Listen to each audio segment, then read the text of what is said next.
Let's go ahead, since we are on a fresh instance, since our Heroku restarts itself, let's go ahead and get a new account registered, okay? So let's register an account. So we'll come down here to not yet a customer. And we'll say whatever we want to call it.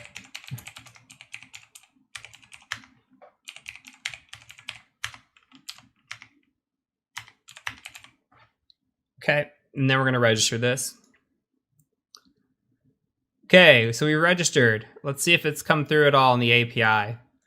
So in the API, there's a registration for the users. You can kind of see what happened here. Now, we could have intercepted this request, but here's the request that actually came through the API. So the API is going, and it's going and saying, hey, I want you to register this user. And the response is going to come back and say, okay, well, success, we did register that user. Here's the username. Is the user an admin?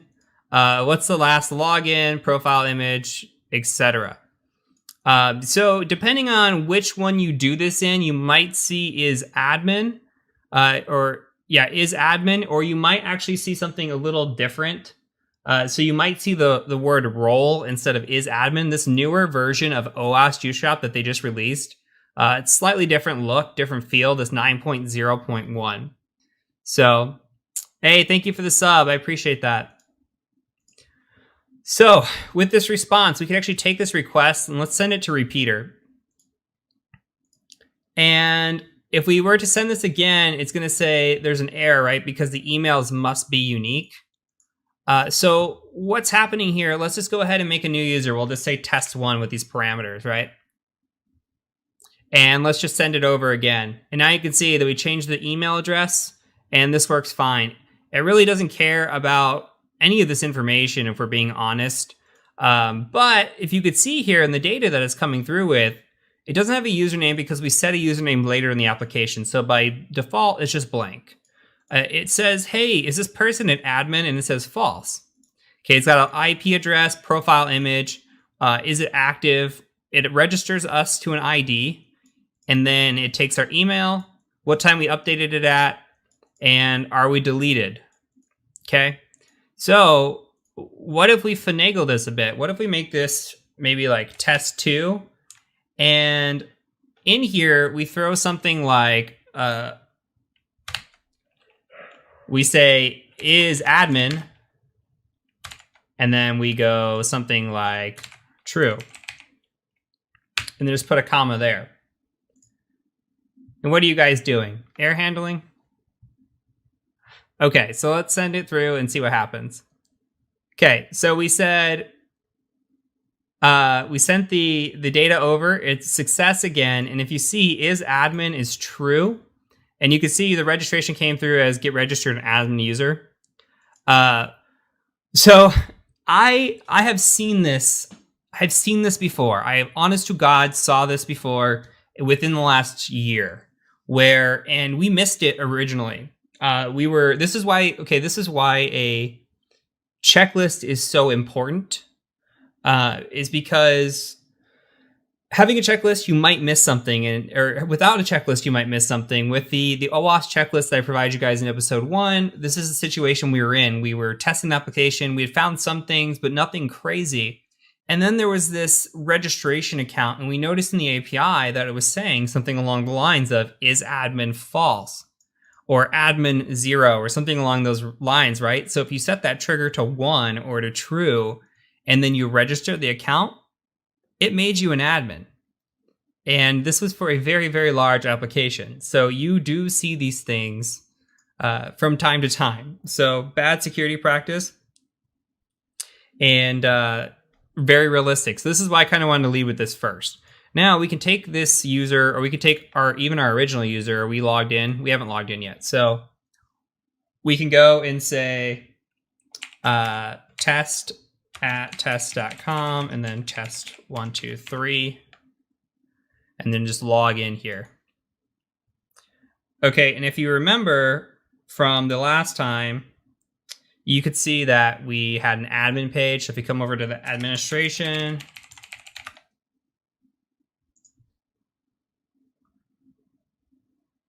and maybe that works, maybe it doesn't. See if we can get over to that. We might have to copy and paste it. Let's see what's going on.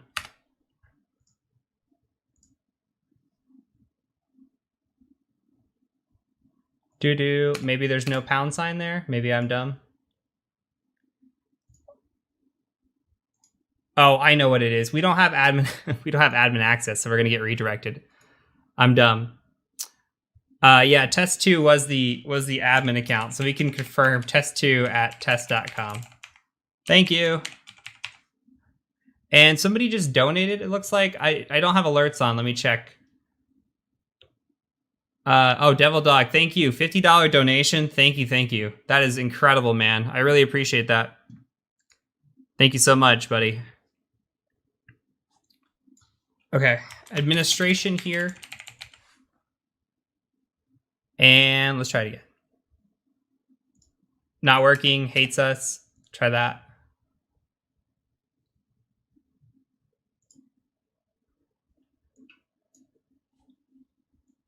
One more time.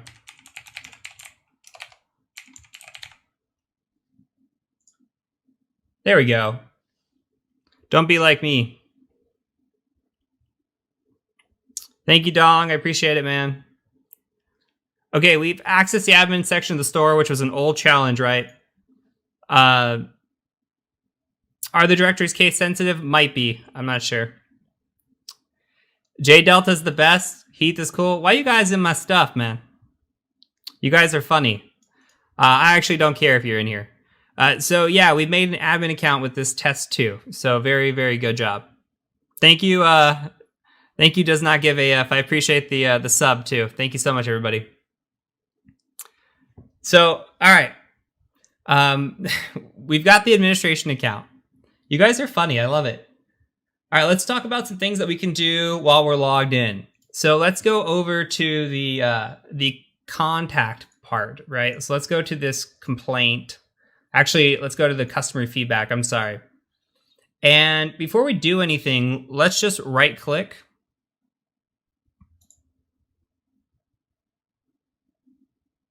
And we'll do a inspect element. Okay, and in here, if we take a look, we can look at the GET request under the network settings. Actually, let's refresh this whole page. There we go. So you should be seeing all this stuff in here, right? Let's look at the actual REST here and look at the CAPTCHA settings. So if we look through here, we can look at the GET request. And let's see if we could find it somewhere in the response. Okay, so you can see that through the response, it says, what's 1 plus 2 minus 8? Well, the answer is -5. So it's going to give us the answer here. This is what it's looking for.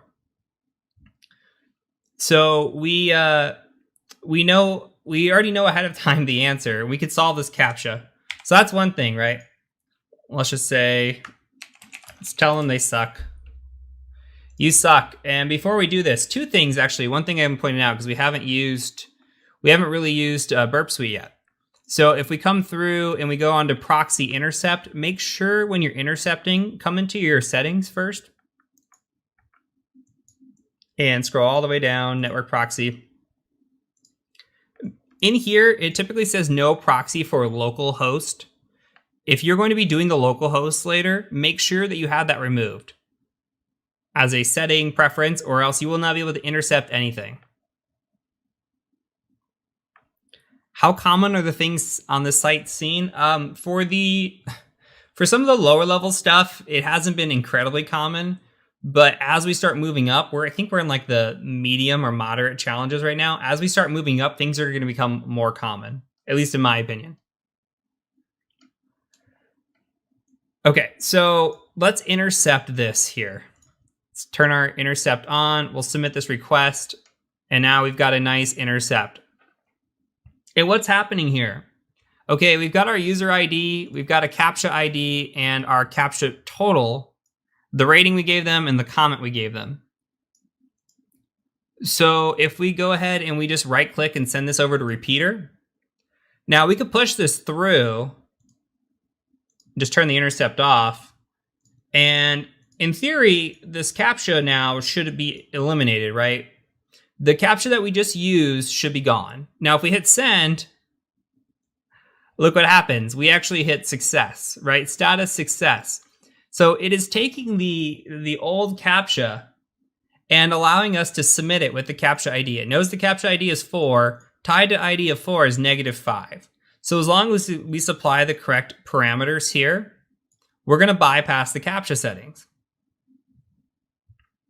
So if we go to the scoreboard, and the scoreboard says one of the challenges being to submit 10 or more customer feedbacks within 10 seconds. Well, how are you going to do that if you have to solve a CAPTCHA? You're not going to. But if you can bypass the anti-automation, which is supposed to be so we can't do brute forcing like this, you'll notice that we just solved it. So anti-automation and CAPTCHAs are in place so that we can't do brute forcing attacks like this, right? You see this commonly when you're doing like credential stuffing or password spraying, and you start trying to log into an application and you start failing with passwords incorrect, right? And then you get a CAPTCHA, or you get one of those, hey, verify you're not a robot, and this is what it's trying to do. It's trying to stop you from doing automated attacks. Well, in this instance, it's not a very good system that's been implemented. They're just paired values to their keys, and they relate right in the back end. So we know exactly that ID 4 is tied to -5. We're able to submit that over and over and over again with success. And we probably just submitted to whoever's email that they suck quite a million times. So, all right, that's 2 knocked out of the way. Now this what we just did here falls under anti-automation. We're going to go ahead and start taking a look into broken access control. Once we are done with broken access control, we'll move back into input validation. So just so you guys are staying on track with what we are doing, input validation was the first one, right? It was not verifying that we were who we said we were when we said, hey, our role is an admin. Now we just broke automation or anti-automation by automating this CAPTCHA process, right? And we could have wrote a script for this, done the same thing, but it's just so easy to send a button and repeater and just make it do it over and over. And then let's be honest, thank you for the sub. I appreciate that. Thank you. Right, so this should only be good for one attempt, and it's not good for one attempt, it's good for multiple. Okay, so let's look at broken access tier 2. We've done tier 1. Let's go to the scoreboard. I'm already on it, actually. And let's see what the tier 2 says. Or backs to get access, I'm sorry. Access, can't speak tonight. Put an additional product into another user's basket. Okay, let's take a look at how we can do this. And let's go into our basket. Let's see if we have anything in our basket. Okay, nothing in the basket. Let's go to the home screen. And let's take a product. We'll take like this fruit press down here and we'll just add it. Okay, we put it in our basket. So let's take a look at our basket here. And we can add a quantity pretty easily. Now we've got 2 in there. When we do the decrease in quantity, note also that nothing happens here, right? You can't go below 1, and that's a whole nother challenge that we're about to get to in a second. So we added a product. Let's add another product, and let's actually intercept this request this time. We'll do some lemon juice. Forward this one. Okay, here we go. Let's send this over to repeater. So our basket ID right now is basket 7. And our product ID is 5. So whatever this lemon juice is product 5. Now, quantity is 1. We're only adding 1 to the cart. So in theory, what you would say here, if you remember the attack from the first time, we went to the basket and we said the basket was, let's turn this intercept off. We said the basket was, our basket, but we were able to view somebody else's at basket 2, remember? One of the earlier challenges, we looked at the BID and determined that was basket ID, not bid. So if that tracks your memory, we come back to repeater, you might just say, well, okay, let's just change it to 2 and see if that works. And it says error invalid basket ID. Okay, let's change it back to 7. and it says, okay, validation error here. The basket ID must be unique. Our basket ID is not unique. That's fine. So if we refresh, what do we got going on? Okay, still 2 products. What if, though, if we go and we actually take a look at, let's do the view or inspect element, and we'll go to storage. Remember under, it was either session, session storage, our value is 7 for our basket. Remember, if we change it to 2, we can see somebody else's. Okay, so there's some raspberry juice in here now. And if we change the basket ID to 2, it knows that it's not our basket, right?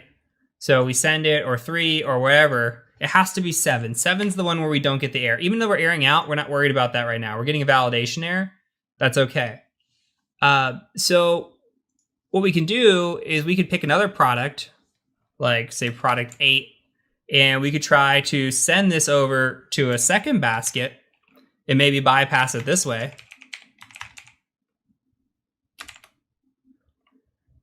And following the syntax here, let's try to send it over to 2 and see what happens. And it says success. We sent it over. Product ID 8 to basket 2. Well, what just happened? And if we refresh, does it have a new product in this basket? It does. Cool. We put a girly shirt in there. Nice. So we just took a product ID, and what it's doing is it's taking the last value here. It's taking this, right? It's taking this basket ID and saying, okay, this is right. We'll put quantity 1, but then it says, wait, no.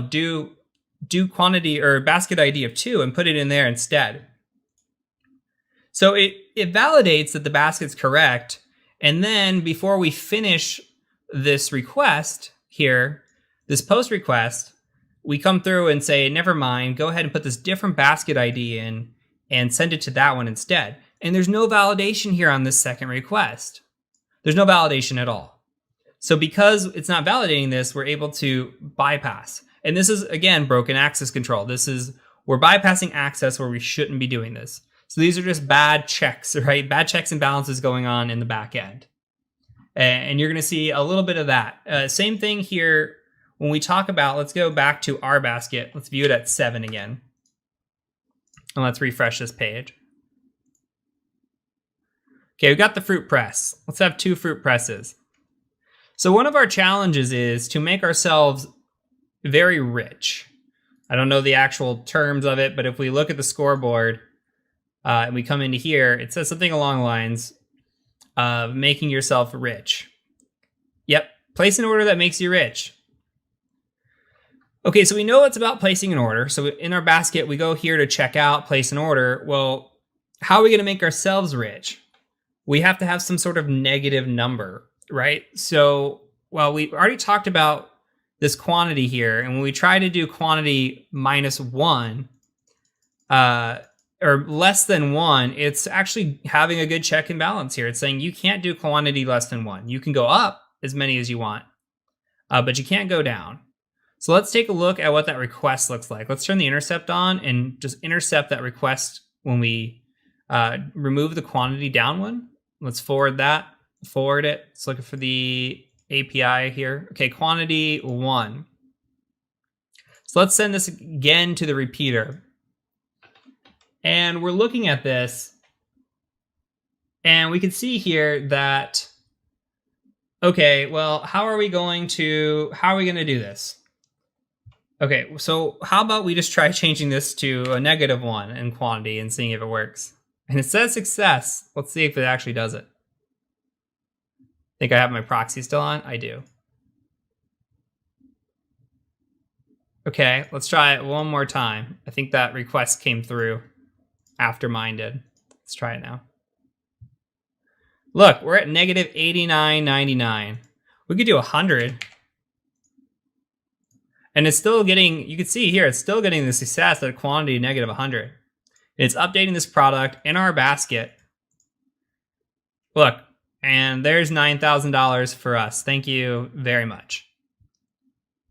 So this is another way. And this here, this isn't broken access. This actually would fall under input validation. It should be validating when we're submitting this that we're submitting this basket and that the quantity is greater than or equal to 1, right? So we shouldn't be able to submit anything with a negative number or even 0 because we can't purchase 0 of anything. So here again, it has failed in the sense that we should be doing our checks and balances, input validation here, and it's just not doing it. So you're going to see a lot of that tonight of just, hey, you should be checking this. Logically, this is broken. Okay, so just a couple more. I'm going to take a quick drink real quick, and then we're going to go back into broken access control, and then we're going to dive into, we'll do cross-site scripting, and then we'll get into XXD.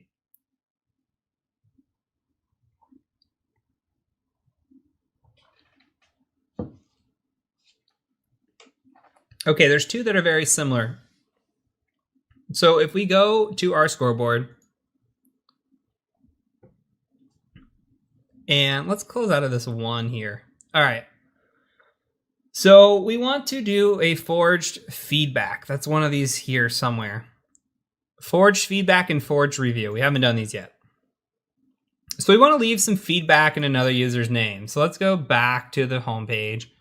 And in the home page, if we go onto the cart here, we can actually leave reviews, right? Sorry, if you click on the item, you can actually leave reviews. Hey, somebody said Heath is super cool. Thanks. You guys are so nice. Okay. So we can say, okay, this says one of my favorites. And we could just say something like, I lied. This product sucks. Okay. Now, how are we actually submitting this? Like, how does it know that it's us, right? So let's go ahead and try to intercept this request and see what's going on in the back end. And we'll submit it. Come over here. Let's forward out of the socket. And it's putting an author in here, right? So we get to select who the author is. So if we come back into the product and I screwed up, let me grab the username. So we can just flip this, and the user was the admin user. So we just say admin at juice-sh.op. And let's send this to repeater to be safe. I always like to send my stuff to repeater, even if it works. We'll turn the rest of the intercepts off, and let's click back in here and see what it says. You guys are so nice. Thanks, guys. I lied. This product sucks. So we here now put in our admin review as somebody else, right? So because of that, we go to our scoreboard. And we have solved the issue. So we're good. Second one, we need to post feedback in another user's name. Is that comment poor sanitization? Yeah, I would say so. Poor filtering, right? So, okay, we got to post a comment in somebody else's name. Let's go ahead and let's go to complaints here. And actually, we're going to give some feedback, right? So we're going to give some feedback in another person's name. Let's see what we can do.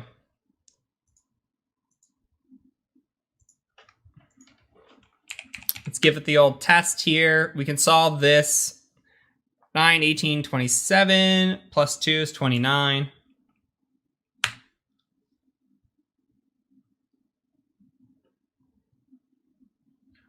Okay, and then let's inspect this element and see. I don't remember if it's the contact us or if it's the other one. We'll find out here very shortly. I think it might be the other one. Let's take a look at the complaint page while we're at it. This is what happens when you don't take the best of notes.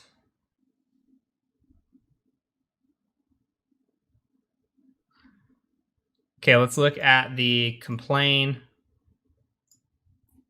We'll do a test here and inspect this element as well.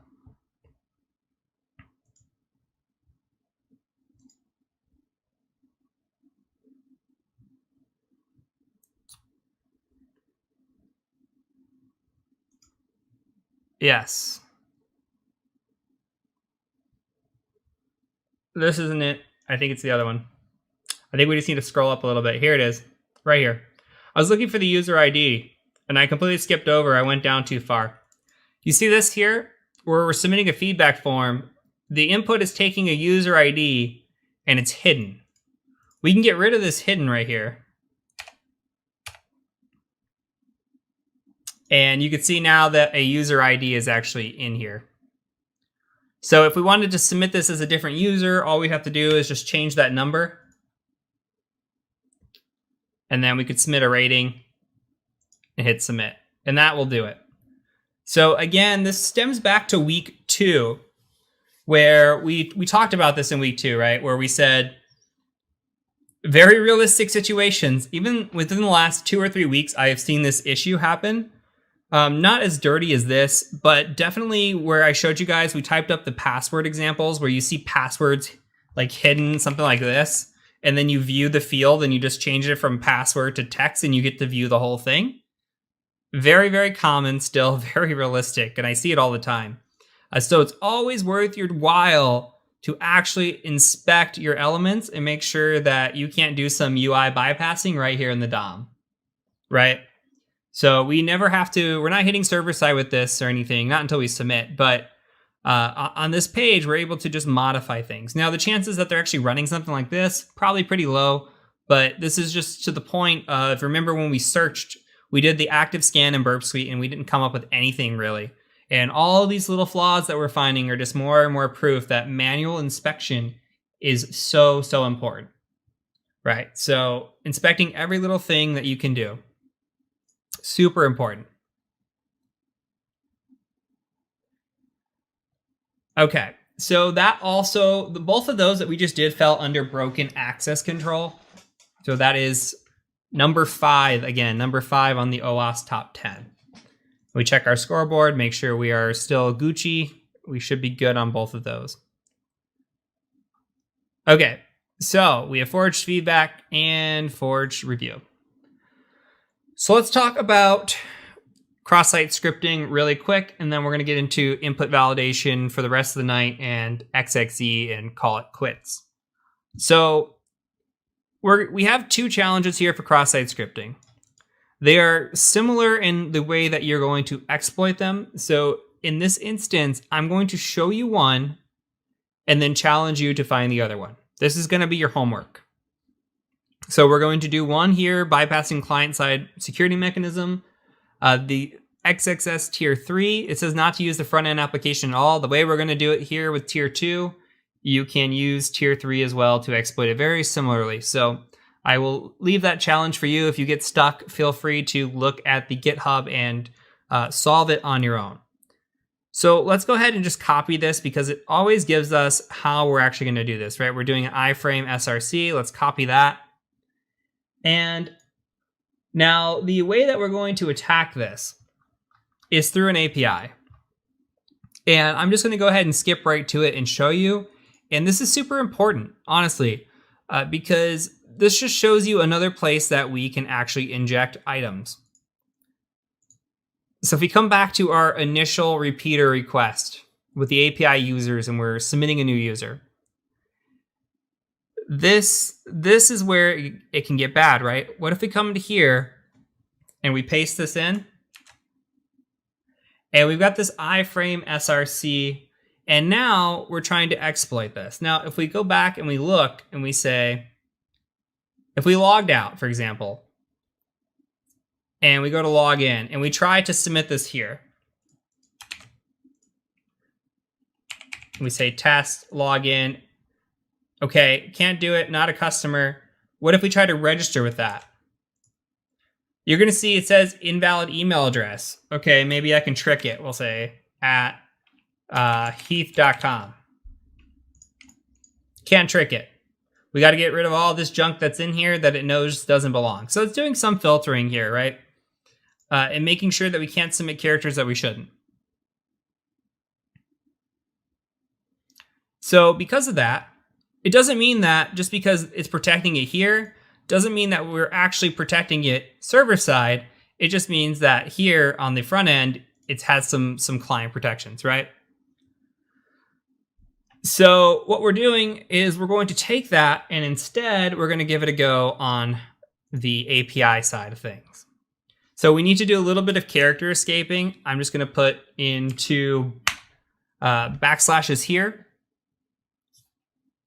So if you look at this, make sure, because we're doing this, and if you've never seen a escape before like this, we're doing this because we've got the quotations. We're telling it, hey, ignore this quotation here. Otherwise, this would be the whole payload that it's sending, and then this would be a bunch of mumbled junk. Okay, so make sure you add your character escapes here. These single quotes are fine. Okay, so now let's go ahead and try to send that request. And you could see that we successfully solved the challenge. Now, this is a pretty nasty one. We could be much more malicious with this than what we are. But if we logged back into the account,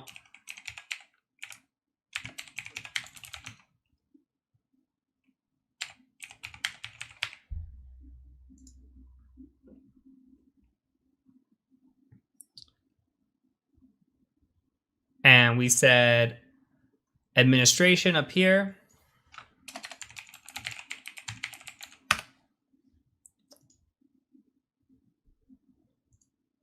you see we have stored cross-site scripting.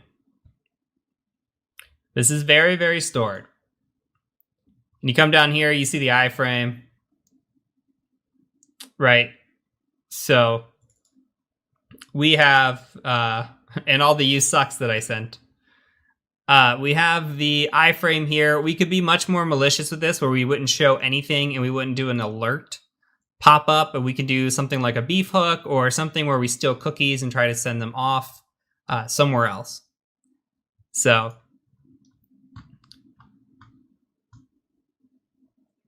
the you suck was actually me on the reviews, so I'm not too salty about that one. Okay, so we have completed now all the broken access control, all the anti-automation, all the cross-site scripting. Okay, we have done half of the input validation. Now we're going to go into the second half of the input validation and into the fun stuff, because a lot of this is just review or building upon what we've already done. I'm actually excited for the XXE because that's something we've never talked about yet. So let's go ahead and go over to the Contact Us complaint section. Okay. And if you recall from last time, we were able to submit an XML file. And we can do it again. We were able to bypass, right? We go to browse. In the rules, the legacy rules, it used to be that they could submit XML files. Maybe they realized, hey, that's not such a good idea, and decided, hey, let's not allow that to be a thing anymore, right? So let's go to all files. We'll try to upload this test.xml.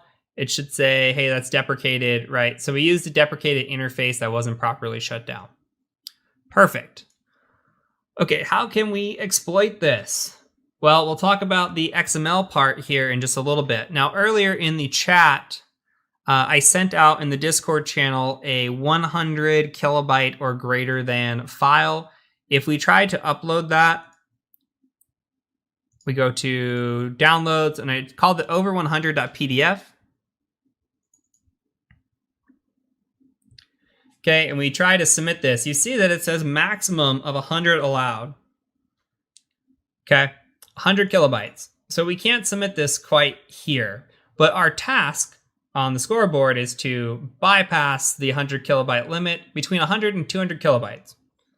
So what can we do here? Well, we can try to intercept that and make that work. So how about we try instead, let's upload under 100. Anything under 100 is fine. You can just make this is a test, and I can show you what I've put into these files here. If we go to downloads, and we just say gedit under 100 PDF. All I've got in there is this is just a test. Okay, and then if we say gedit over 100, I've got, I couldn't even tell you how many lines. 6,000 almost lines of this is just a test, so we got over the kilobyte limit. So I'm going to copy all this, by the way, Control A, Control C.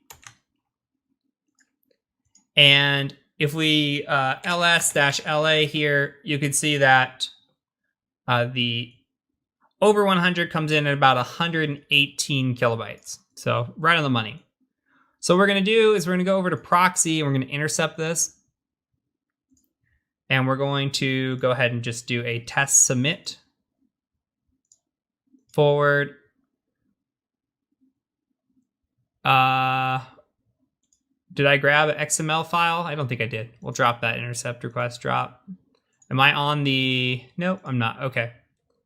Forward, forward, forward.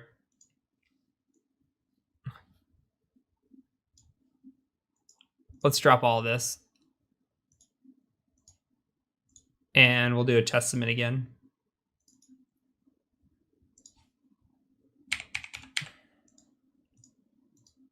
Okay, here we go.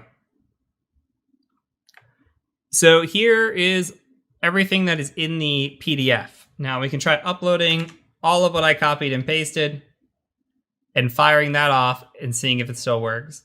Hit forward, turn the intercept off on the rest, and you can see that the upload size of larger than 100 kilobytes has been bypassed. So all we did was just paste our value or what we wanted to have in there, and it wasn't validating. It only validated here on the upload. It didn't validate server side on, hey, are they actually uploading less than 100 kilobytes? The only validation was right here, right? So we were able to bypass that as well. And this is another form of input validation. All right, we're gonna get into XXE here.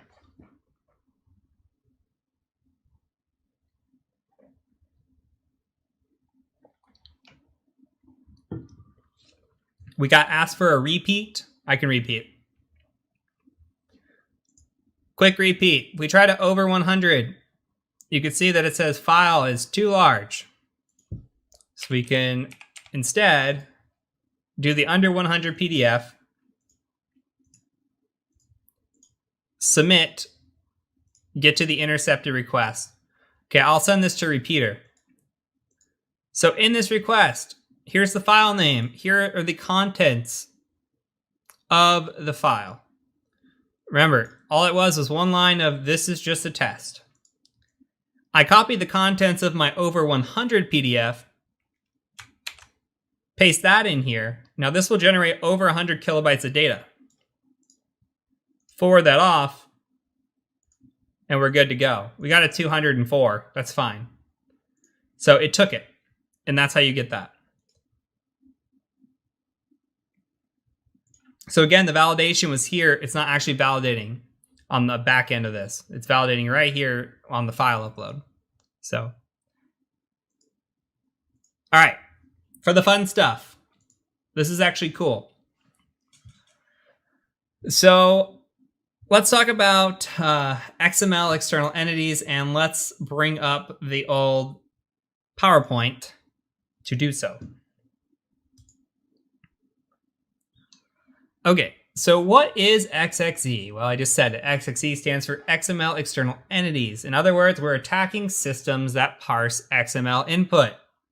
Now, you should probably have a pretty good guess what we're about to attack because we've just been bypassing it and you've seen XML files get uploaded. So we can abuse an entity called system, and I'll talk about this in more detail here in a minute, and we can get malicious with that. These attacks include denial of service, local file disclosure, as you're about to see, remote code execution, and more. Okay, so that is the end of that slide. Now we're going to get hands-on. So let's open up a LeafPad. Let's chat. So remember, again, for this section, you have to have the localhost version of this Juice Shop, or else it's not going to work. Okay. So here we go. So the first thing we're going to put in here, and I'm gonna write this out and we'll talk about it. So we're gonna do the XML version. Now it doesn't always require the XML version, but I always like to put it at the top. So we'll say 1.0, and then we could do encoding on this as well to say ISO 8859-1, and we'll end that. Okay. Now we're going to create what is called a root element. The root element looks like this. Not a whole lot going on. But let's say that we're giving out gifts, and we're giving out gifts for Christmas. Okay? We're going to be giving out these gifts, and we need a few items for the gift. So we'll do 2, we'll say Frank, and we'll say from Heath. And then we'll say the item. I'm going to give Frank some Pokemon cards. Okay? So I'm a nice guy. So, again, we have our XML version up here. This is our metadata. Here, this gift, this is your root element. And then inside of your root element are your children. These are your children, okay?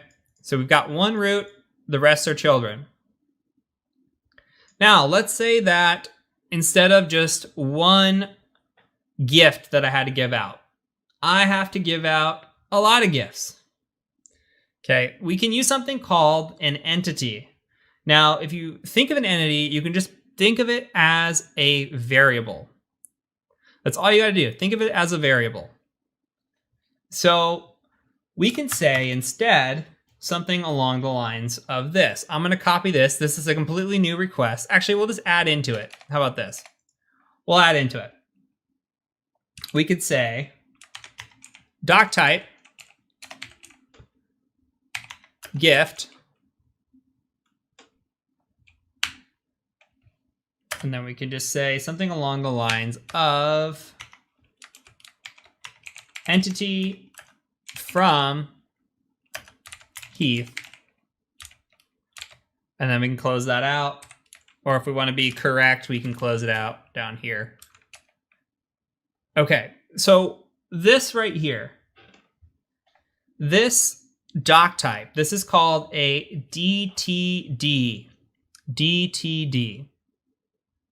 document type definition. So we're declaring our entities inside of this DTD, right? So the entity that I'm declaring here is this from. So instead of saying from Heath every single time, because I know that that's going to be a set variable, we can instead say ampersand from, and then close that out with a semicolon. What's important about that too is, that should be noted, is say if we went back to, say it was Heath instead, right? Let's just space this out. Let's say instead of the from, it was Heath. Well, say we wanted to say it was from like Heath plus sign, and we'll use my wife's name, Amber, or Heath and Amber, or something like that along those lines. There are certain characters that you cannot use inside of this child, right? Or inside of any of these. You can, however, use those when you are inside of an entity, and that's how we can get abusive here. And in just a second, you're going to see what it looks like. So for now, think of this as a placeholder that also allows us to be malicious, because we can say, hey, placeholder, we could put extra items here that we normally couldn't. Because if you imagine that we put like a bracket here, or a bracket here, we're going to end up killing something off that we shouldn't have, right? Or breaking the rest of the syntax, and then we just break the whole document. Okay, so this is what we're calling here as our entity. Okay, now let's get malicious with this.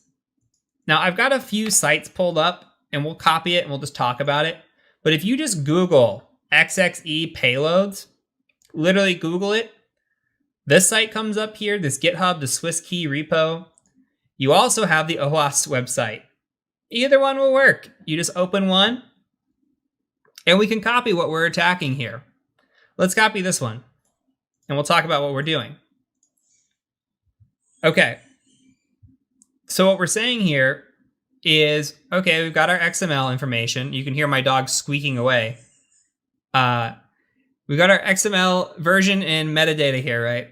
Okay, we've got our DTD right here. This is our DTD.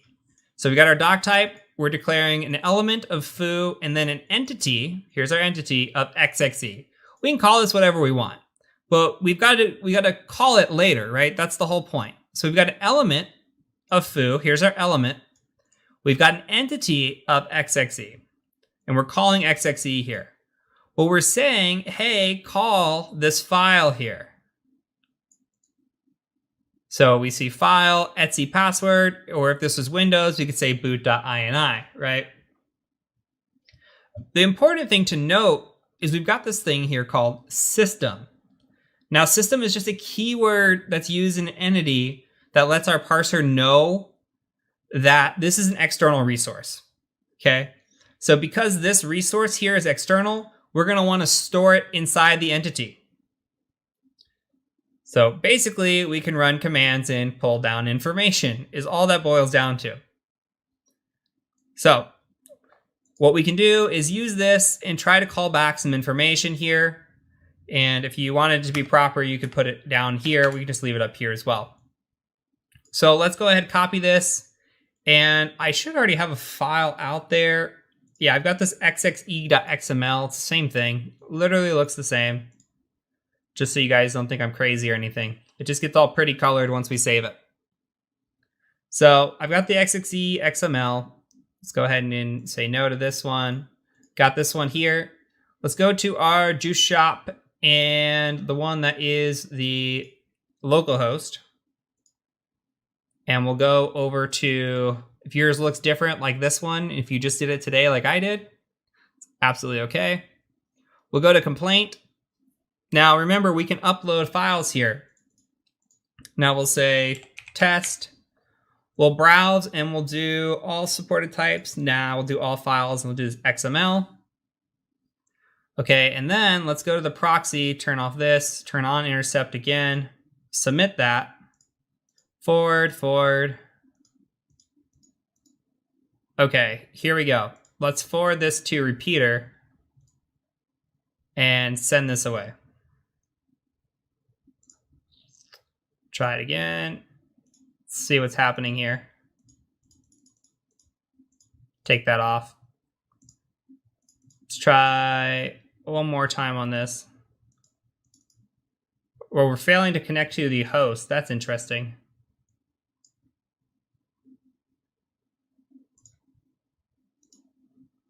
Burp Suite connection. Uh-oh. Oh, you know what? It would be helpful. It would be helpful if I was actually running my juice shop. Because I'm an idiot. All right. Now let's refresh. Woo. Okay. So now let's go ahead and try resending this.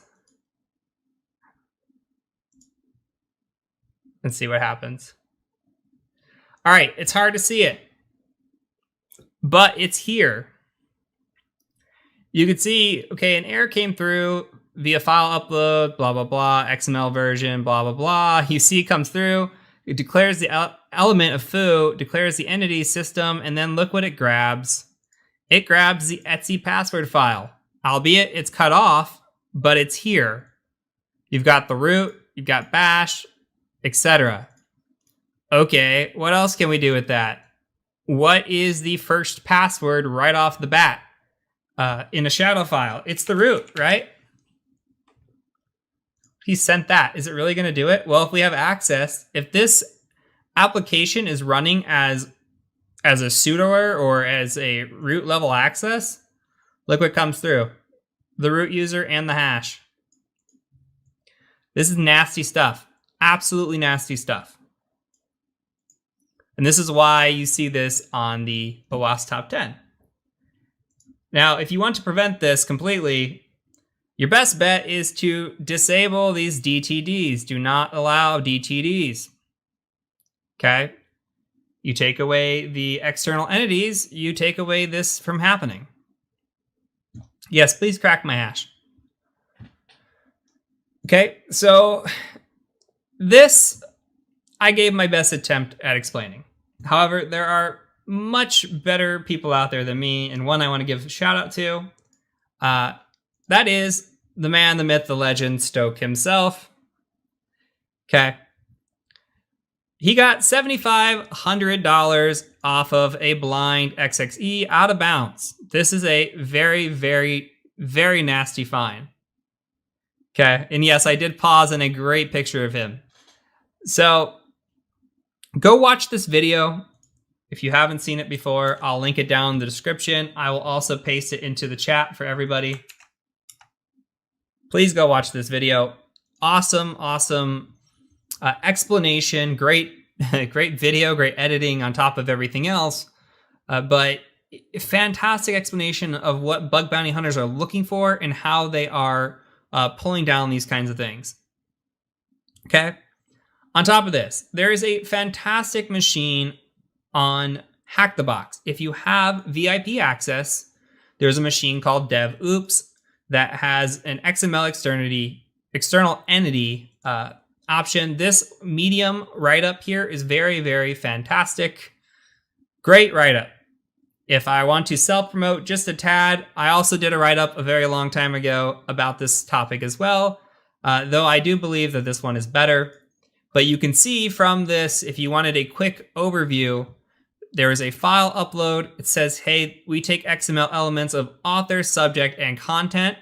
So you kind of have to write out your little XXE payload here. You have your DTD up here. You call out XXE as your entity, and you want the Etsy password file. Then you have to put a body of author, subject, and content like it asks for, and just pull down this XXE. Right? So we're just calling it here, just like a variable. That's it. So when we pull it down, look what happens. We pull down the file that we wanted. Now, if you tried this with a shadow file on this user, it wouldn't work. Long story short, if you figured out the username and everything else and started digging around, you could pull down the SSH file, etc. Very good box. I do recommend trying it without actually looking at these walkthroughs. If you get stuck, definitely look at the walkthroughs. I think they're really good. But otherwise, good practice here. Good practice on Juice Shop. Even better practice if you want to try, on Hack the Box. And of course, go watch Stoke. Stoke's thing, I don't know if you guys know him very well. His thing is XXEs. Like bug bounty hunters, they like to focus on one area. They like to get good in one area. His is XXE, so he is the master of it. I will bow down completely to anything he says on that topic because he's a legend. So that is it for this lesson, guys. That's it. Sorry to all the YouTubers who had to come and visit on the Twitch side of the house, but I do appreciate you guys being here. Let me come back to reality.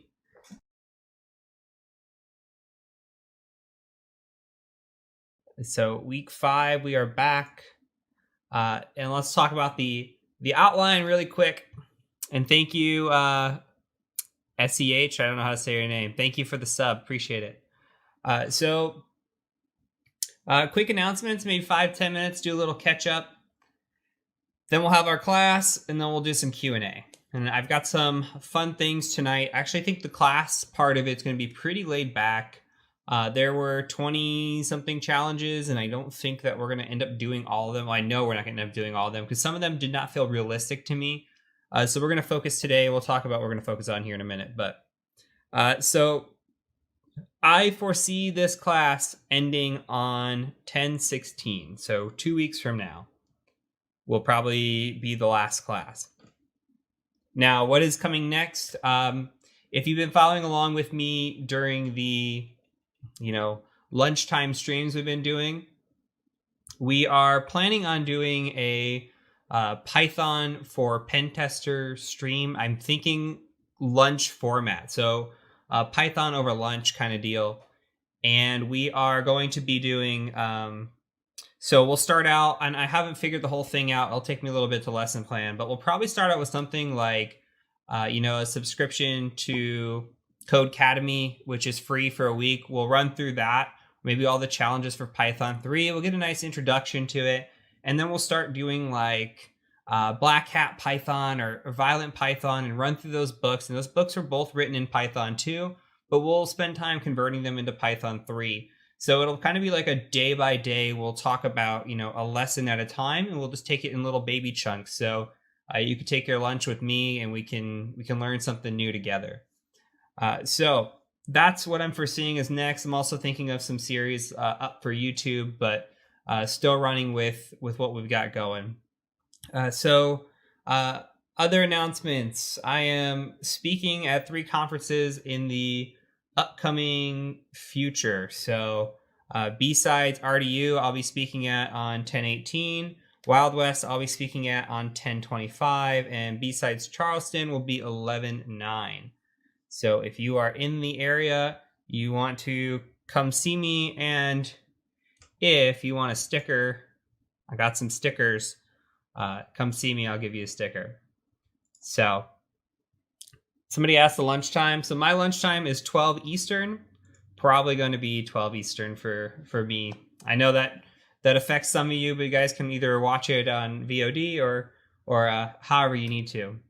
Not going to B-Sides DC, and I've heard that B-Sides DC tickets are hard to come across. But so tonight we'll be doing a giveaway as well.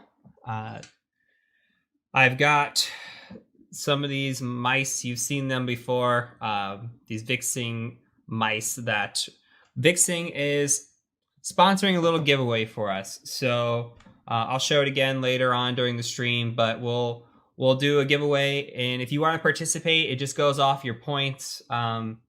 Basically, if you've been here for a while, you come consistently, you watch, that gets you points. Obviously, being a follower gets you points, sub points, etc. But we'll talk about everything at a later time when we get to it. But we'll need names, addresses, and emails. That's their requirement in order to send it out. So if you're interested, we'll get to that in a little bit. But all right. So going back to the screen, Patreon. It is the beginning of the month. Patreon people, thank you. As always, James D, $25 and up club. Thank you. $15 and up club. Kermit, Hugo, Will, Ricardo. Thank you. Thank you not only to you guys, but to all the patrons out there. You guys really, really do help go a long way for some of these things. Hopefully you've noticed the content, the quality, everything is getting better. And I'm trying to improve on every new stream. I'm trying to improve. You can see the backdrop behind me is different. That's because I'm trying to improve. Camera quality, audio quality is getting better. So we're just hopefully working towards, a better overall method for this. And thank you Scorch, thank you Sasquatch, thanks both of you for the subs. I appreciate it, guys. So other than that, let's quickly talk about what we'll learn and take a look at the commands down below if you guys are curious. But there's several commands down below if you guys have any questions, FAQ.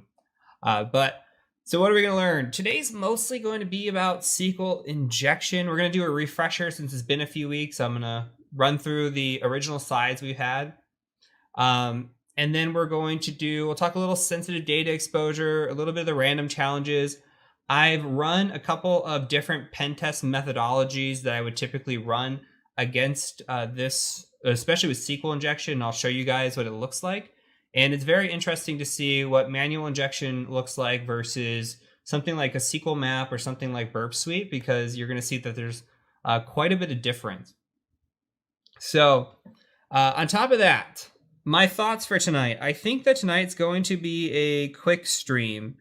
I don't believe it's going to take us very long to get through, maybe 40 minutes to an hour.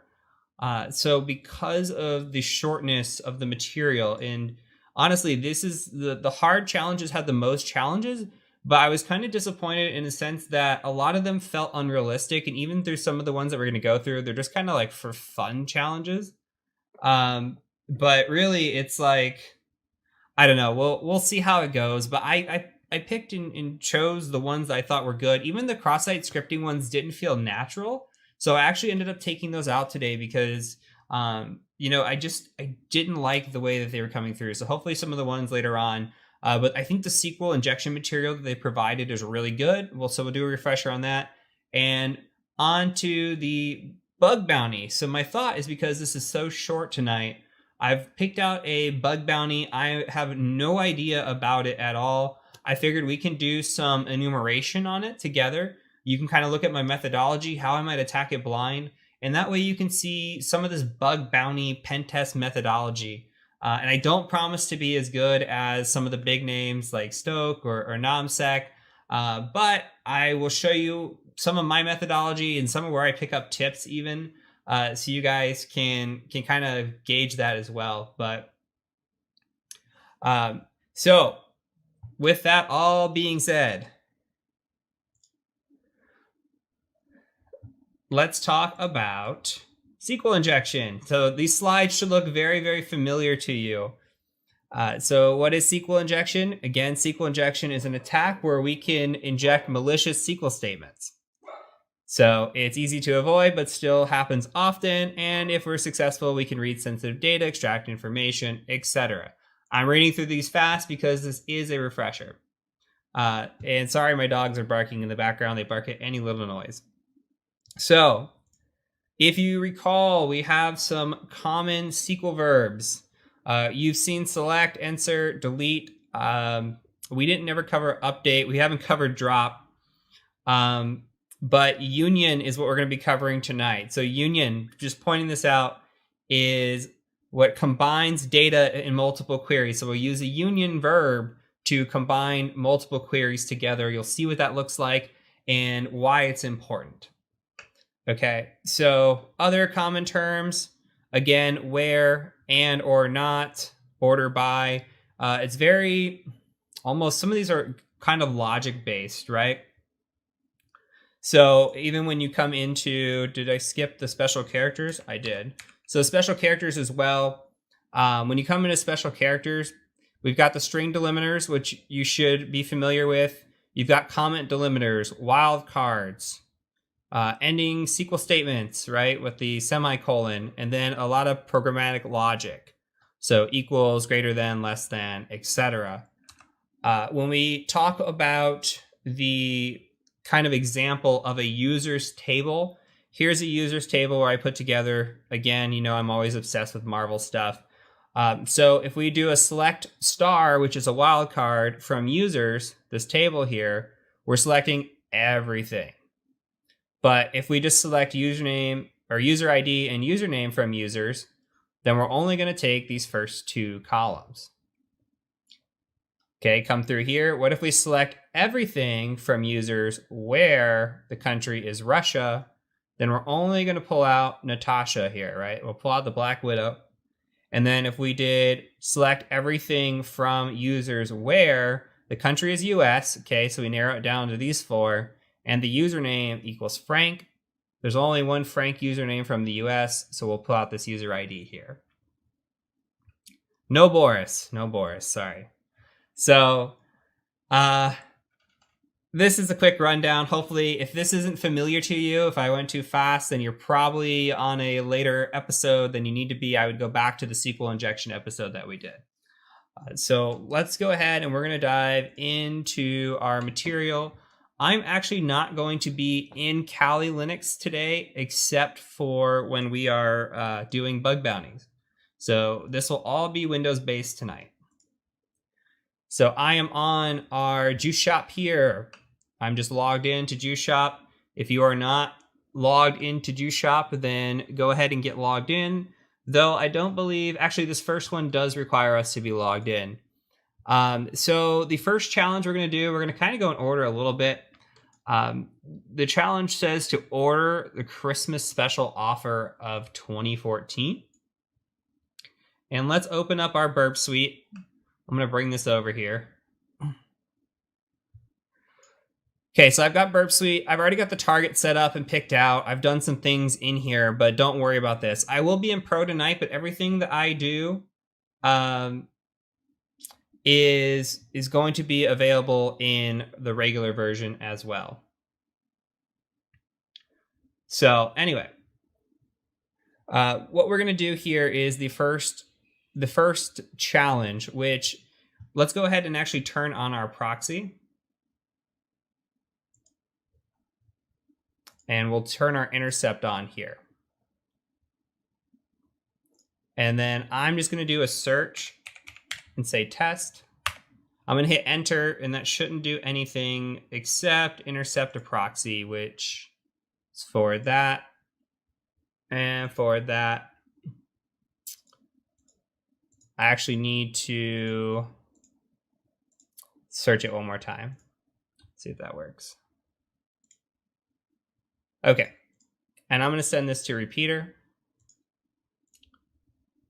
So what you're not seeing here, if we send this, you're seeing that there's a bunch of, okay, we just sent a queue search of nothing, and that's fine. So what you're seeing here is just a bunch of gibberish in JSON format.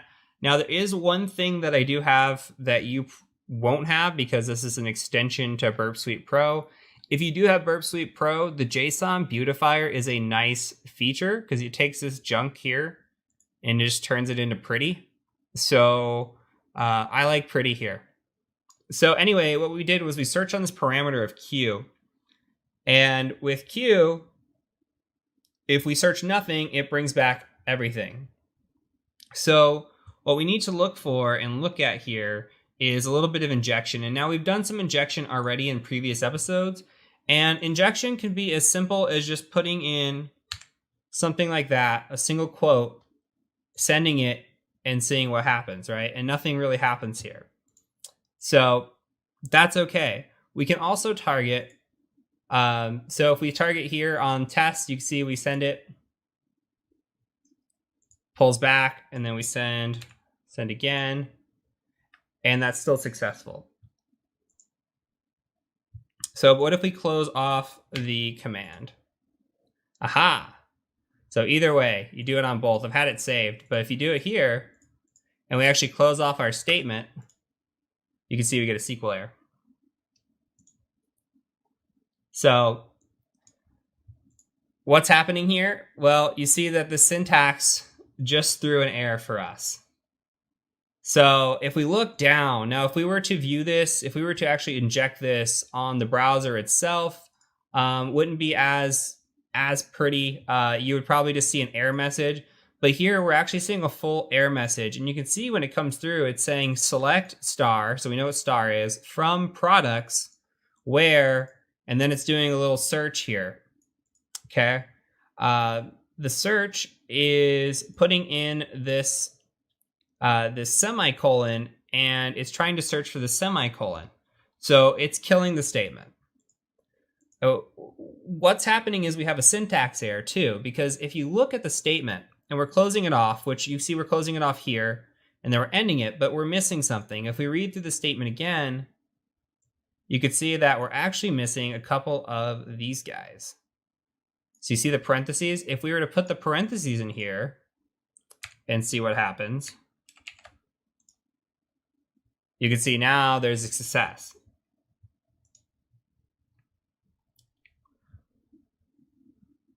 So we have the success, and if you're looking at it like this, I'm sorry, it sucks.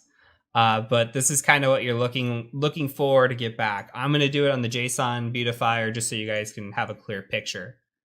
So what we're supposed to be looking for is a product from 2014, meaning that it no longer exists.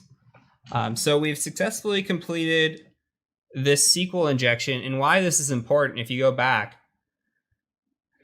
So we're looking for deleted at being null in the original statement. So when we searched the tables in this statement, deleted at was null, meaning that it would not return anything back that was actually deleted. So deleted at null means this is actually still a product in the shop.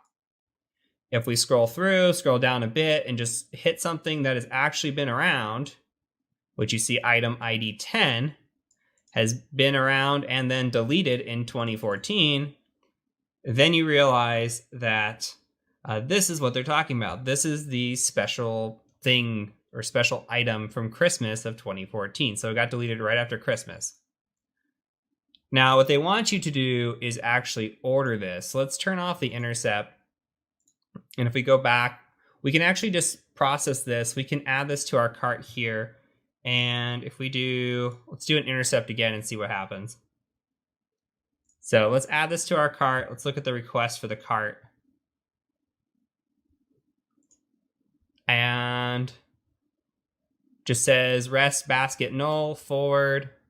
Okay, nothing special there. If we go to our target and let's look at the API, because the API was actually sending this, and we're doing basket items here. So one of the basket items is sending over quantity 1. Let's make sure on something here. Let's actually do, is it F12? Let's do F12 and look at the storage and see what our BID is, our basket ID, if it'll tell us.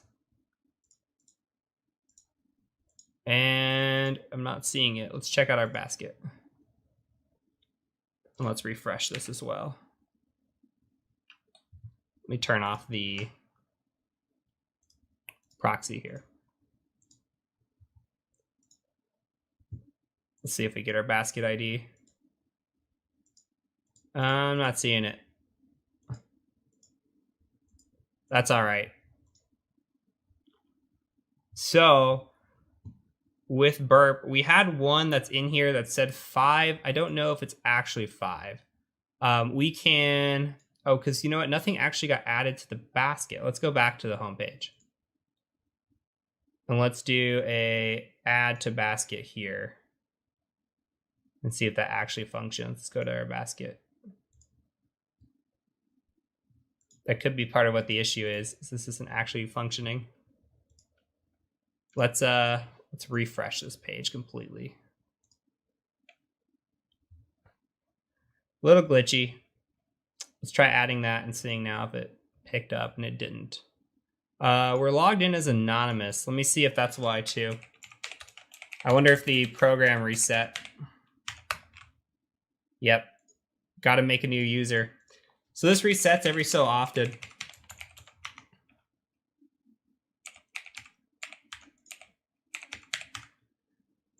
So if you need to make a user, make one as well. Bob's your uncle.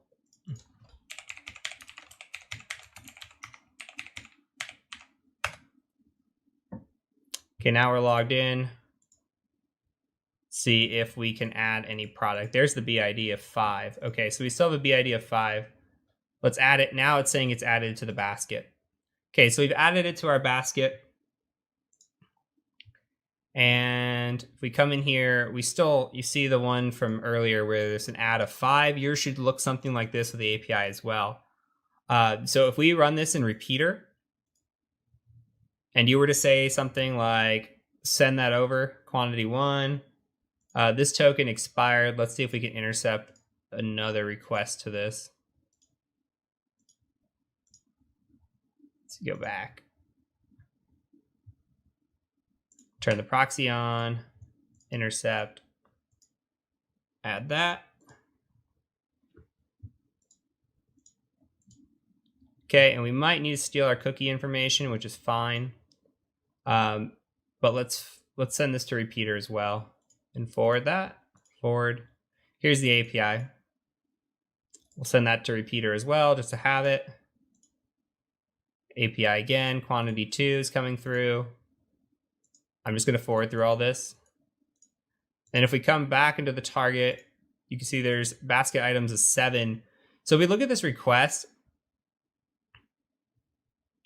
we just need to copy the authorization and switch it over. So I'm just going to copy this stuff that we just sent.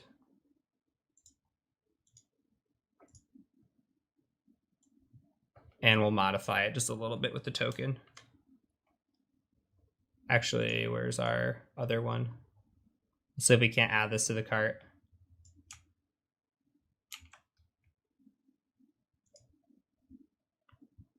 We're still getting a validation error.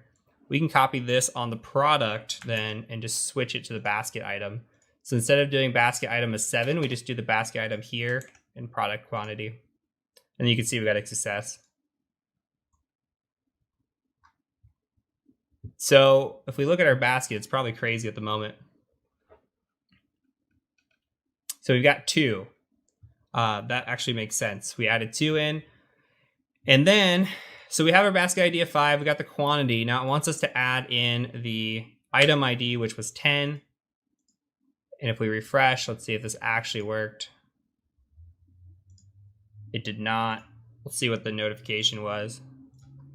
It's giving us success, but it's not working because we're not in quotations. Or maybe don't need to be.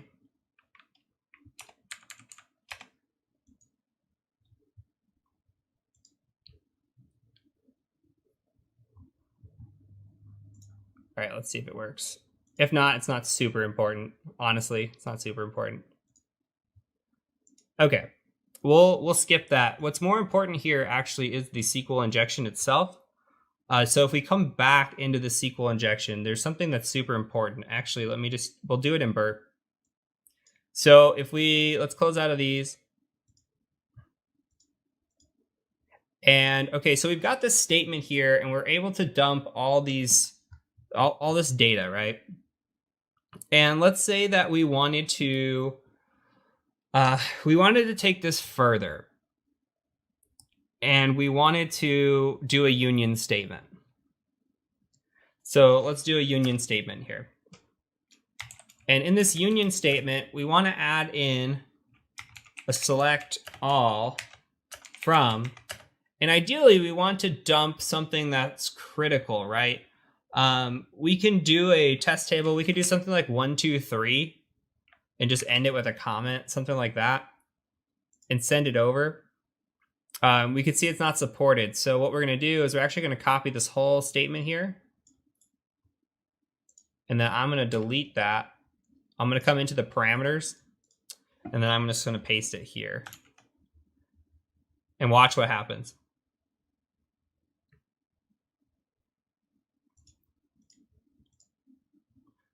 So we go to raw. You see that it's now adding the %20s for you.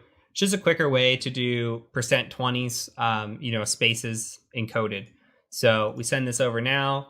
You see that we get a SQL error of 1, 2, 3. There's a syntax error.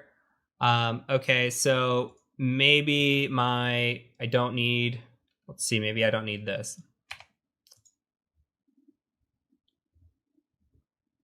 Let's take out 1, 2, 3. Let's make it like X. Okay.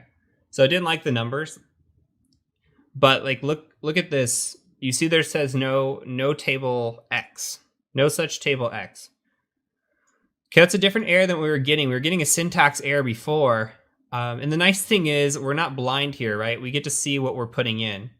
So you see that we're doing a wildcard here, doing a union select from, and then we're closing it off here, right, with a comment. So the rest of this is just negated. So we go back to X and it says, okay, there's no table X here, but a common table, if we're after something juicy, would be users. And see that it changed again. So the selects to left and right of union do not have the same number result columns. Okay, what does this mean? This means when we do a statement like this, we have to dump out the right number of columns for this to actually work. So what that means is when we're doing a union select, we need to do like a union select, and then we need to do something like union select 1, union select 2, union select 3. So here's what that would look like if you Control A, Control C. So say we want to select just 1. Okay, and we'll say, okay, let's select 1 column here. Hit enter, come back, send it. Still going to get this error. So the pain in the ass kind of thing to do is we have to do a comma, do 2, do a comma, do 3. Keep going through it until we find the right number. Now, I won't make you guys suffer on that, and I'll actually paste this into the chat if it'll let me. That is the correct method there. So if you see, we're going to do 8, and then when we do actual 8 columns, then it dumps. So up until this point, you have to do 1, 2, 3, 4, 5, 6, 7. Okay, all we're dumping at this point are the 8 columns. So 1, 2, 3, 4, 5, 6, 7, 8. Got it? At this point, we could start kind of guessing what some of these columns might be. And instead of, instead of using 1, 2, we might do something like username or email or password. So first thing we can do too is, because this is searching a wildcard here in the front, it's dumping everything for us, and we really don't need that. So we can just like type in something random here and just dump out a blank form. So now it's doing a statement and it's grabbing 1, 2, 3, 4. So what we can do is say for like ID 2, instead of saying 2, we could say ID or column 2. You can see now it starts to dump out a lot of different things.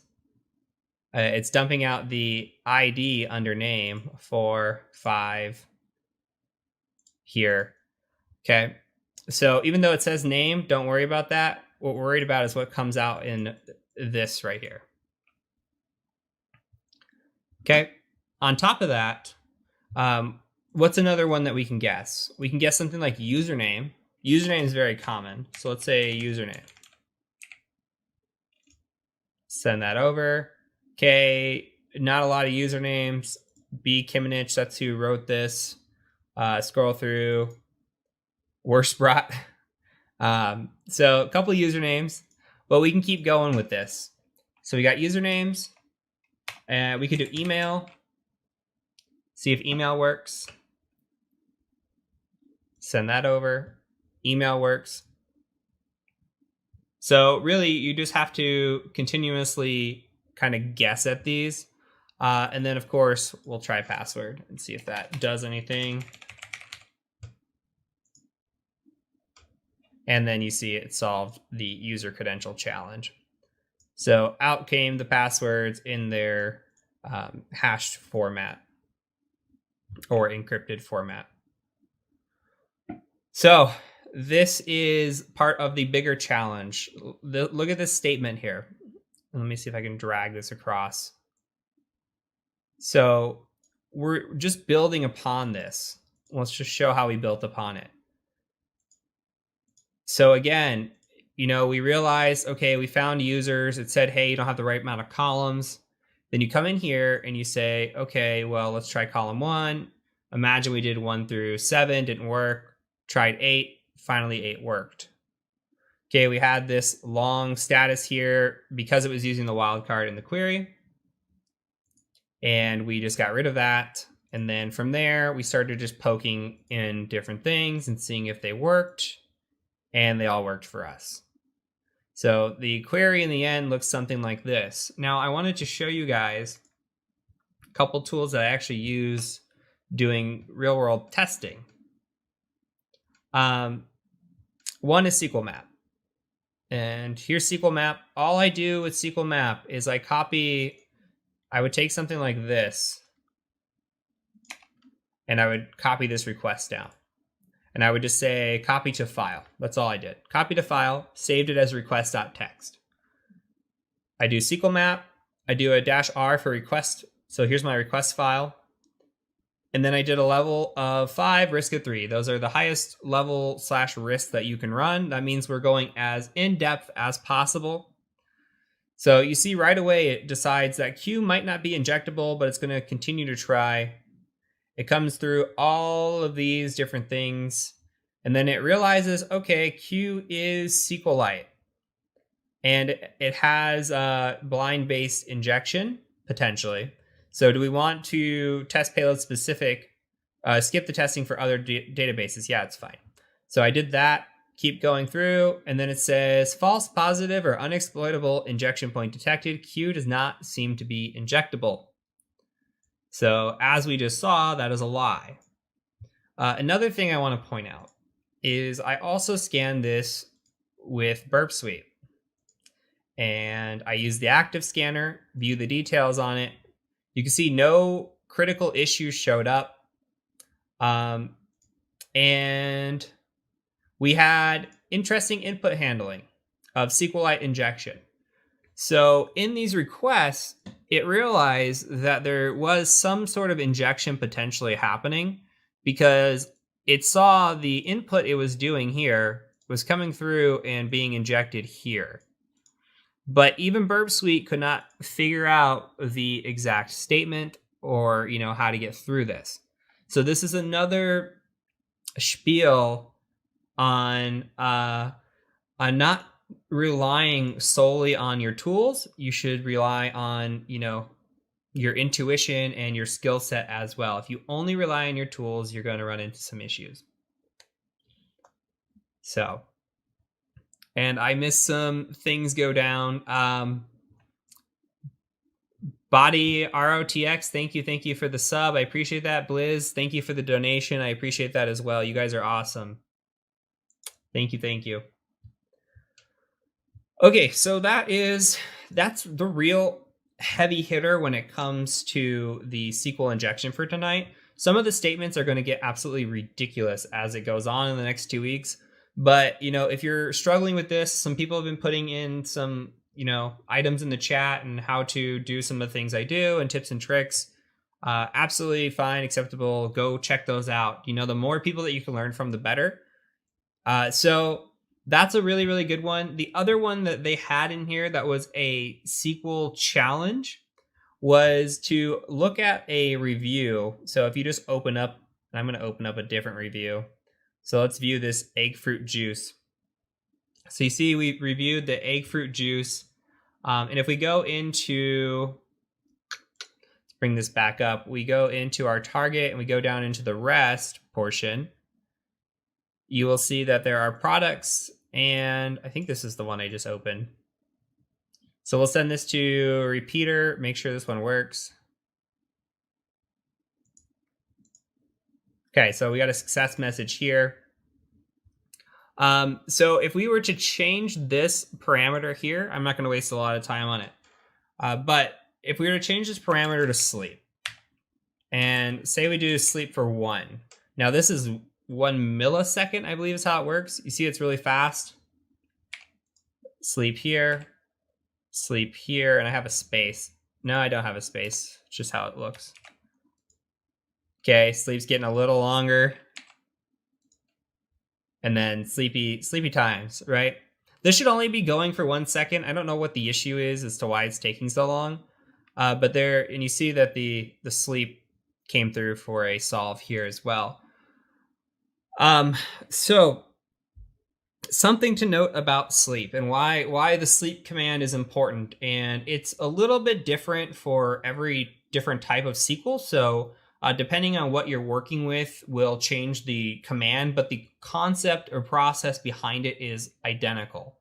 So we use sleep, and you might even come across this in an interview question.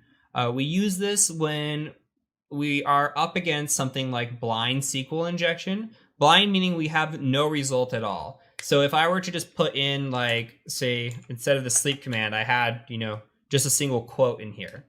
I would have no idea if it was actually injecting or not because there wasn't something that responded back and said, hey, that causes SQL error. Well, if you were to throw a sleep command in there and you were able to figure out the injection blind, you can throw a sleep command in there and then realize, hey, this just slept for a second or this just slept for 10 seconds. And based on the delay, you understand that there's injection there, and then you start manually kind of prodding it like you do here. And it could take a long time to build out a SQL statement that is really valuable. But this sleep command is kind of what kicks that off and what kind of verifies that, yeah, I think I do have SQL injection here, even when you're in a situation up against blind and you really can't tell. So that's why I chose to include this and kind of stress its importance. So those are the heavy hitters tonight of SQL injection. We will talk a tiny bit about some of the other challenges just so we can solve them. So let's take a look at, first of all, there is a challenge that says to gain access to any log file on the server. Now, if you want to do this and you want to do it quick, my suggestion is to run dirbuster or run, run dirb or gobuster or whatever it is that your heart desires. But all you have to do is run a word list against this, and support and logs will come through. So I'm not going to show you how to run dirbuster. I think we did it in the first episode. So dirbuster against this or your favorite tool of choice will bring you to this log page, and that will help solve this challenge. So on top of this, a lot of the rest of the challenges, they deal with, they're calling it roll your own security. But if you remember being in the FTP section of the site, there were a bunch of files here. So a bunch of these challenges are going to be similar or identical, and this is information that might be used later on in challenges. But we've got some files here. So the first one is to access a developer's forgotten backup file, and that would be the package.json.back. Now, if we were to try to download this, it says, hey, only MD or which are markdown files or PDF files are available. So let's go ahead and just go back on this guy. So what's another option? So if we do this and we try to download, you see that this is causing issues. One option that is common, okay, we could just say .md, and there's no such file. Okay, what about, so if you guys aren't familiar with the poison null byte, you could do a %00 and try to enter that in. Okay, that doesn't work. We see this a lot, the poison null byte. You see it a lot with like PHP and older versions of PHP. We use this to kind of bypass some things, or even other versions. I think older Apache as well. But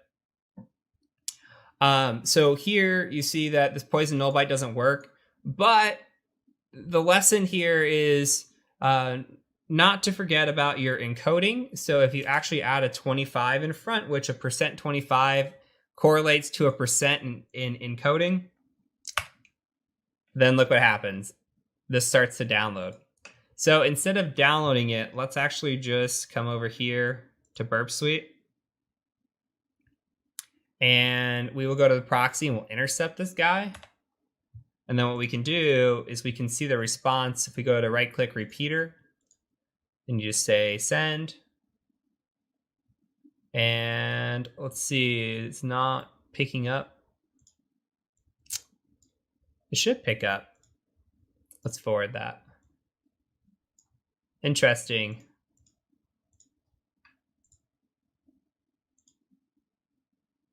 Not modified. Let's try one other thing. I think I know what's going on. Let's intercept the OG and try it again.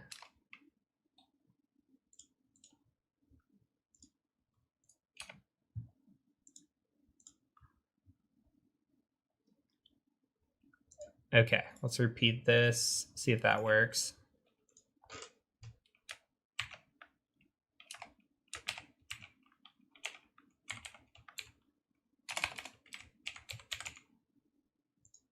There you go. We're good. We're good.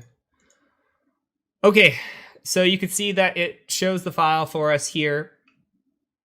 And so there were a lot of challenges that were based on this process here tonight.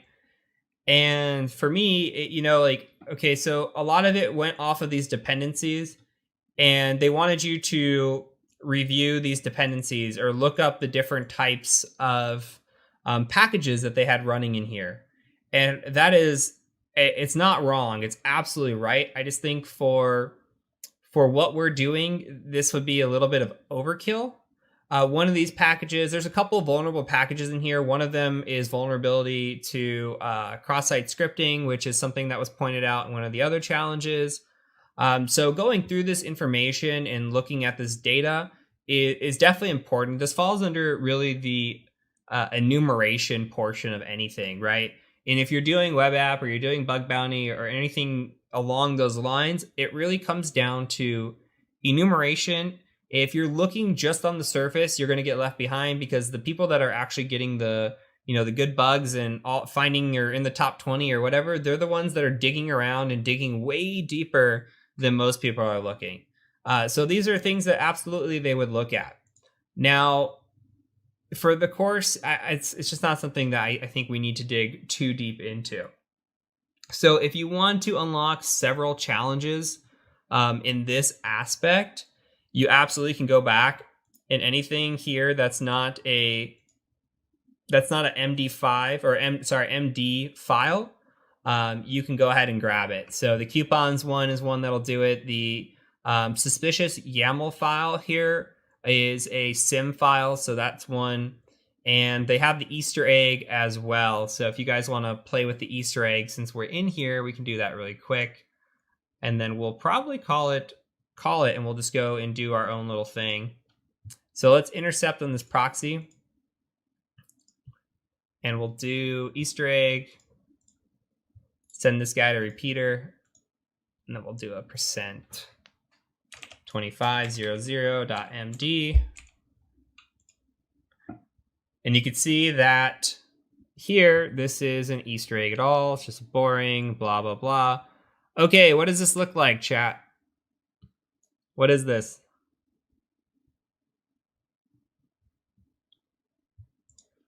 And what gives it away?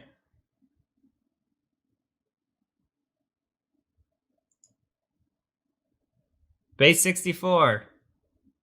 Base 64. And the equals gives it away. Good job. So we can right click on this and say send to decoder. And we can just decode as base 64. All right, what's this mumble jumble stuff?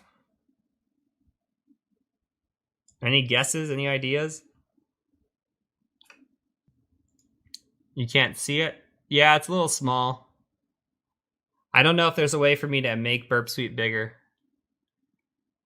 It is a URL path. I think you're right there. Ah, somebody said it. It's ROT13. So an indicator sometimes of ROT13 is this double letters can be an indicator of ROT13. So you could say also ROT13 stands for rotate 13. So you're literally just rotating this half of the alphabet forward or backwards. Let me go ahead and turn my intercept off, which I was already in there, spazzing. Okay, so let's drop that. And then we'll go ahead and do a ROT13 decoder, which probably, I'm surprised CyberChef doesn't come right up.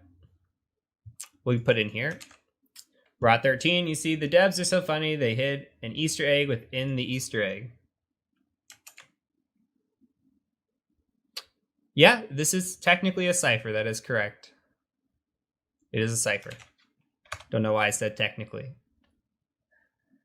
Okay, then you come into here and now we get space. So here's your other Easter egg. So they've hid some stuff in here, and this is really stuff like, it is what it is. It's not really going to, I don't know, teach us anything. It's just more of capture the flag type stuff. But, you know, I think it's fun to at least acknowledge the Easter eggs that they put in there. So that's really it. Like, I don't think so you're more than welcome to go and check out some of the other challenges that existed. I'm going to come back for a minute. You're more than welcome to check out some of the other challenges that existed. I did not think, in my opinion, that they were realistic or that they were, you know, worth teaching. So, and a lot of them, like 5 of them were identical with the whole MD5. I think too that, even the cross-site scripting, like I said, guys, it was similar to a repeat lesson. And on top of that, I don't think the path that got there was super realistic. So I ended up skipping it. But you're more than welcome to go read the challenges and read up on it if you're interested. You're trying to get that 100% completion rate or anything. So, but I definitely took the topics that I thought were of use and what you would see. But the big lesson tonight is again, we talked about this in episode 1 or 2, don't trust your tools. Like Burp Suite is a fantastic tool. I mean, it's, if I had to purchase one tool and only one tool, it's Burp Suite. But at the same time, you saw in the beginning when we scanned the app how many vulnerabilities it found. Not a ton.